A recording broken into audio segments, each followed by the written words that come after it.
什么人？殿下小心，万一是什么鸡鸣狗盗之徒。一个女的受了伤，只吊着一口气了。找个附近的药铺，把她送过去，给郎中点钱。你们一个个怎么做事的？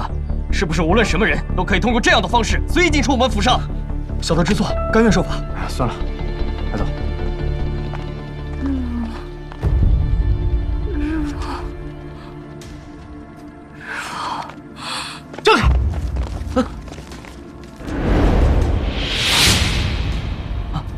有最好的郎中，快去！是。殿下。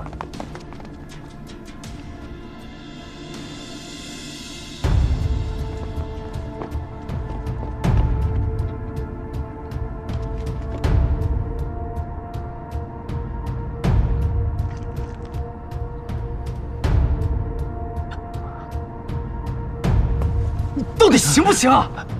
殿下息怒，这镖扎得太深，恐你已经伤到这位姑娘的心脉，小的稍有不慎，这心脉如果出血，那么就……你这个没用的庸医！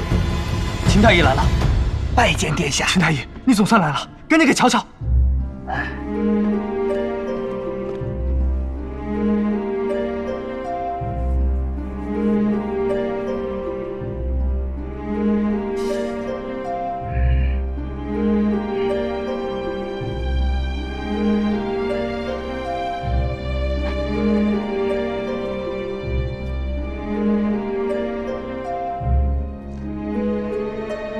怎么样？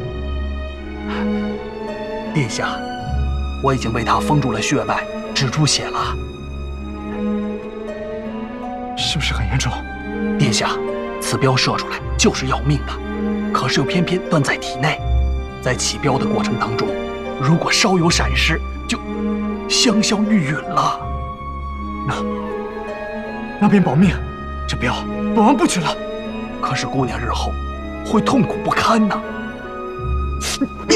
殿下，殿下息怒，这秦太医是我朝圣手，他说的办法一定是最妥当的。殿下，这伤口太深，只能先封住血脉了。秦太医，若是取镖，你能有几成把握？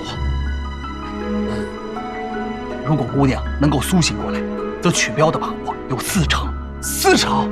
啊，没有8成，你不可取镖。殿下，伤者命在旦夕，如果再不施救，那连2成的把握都没了。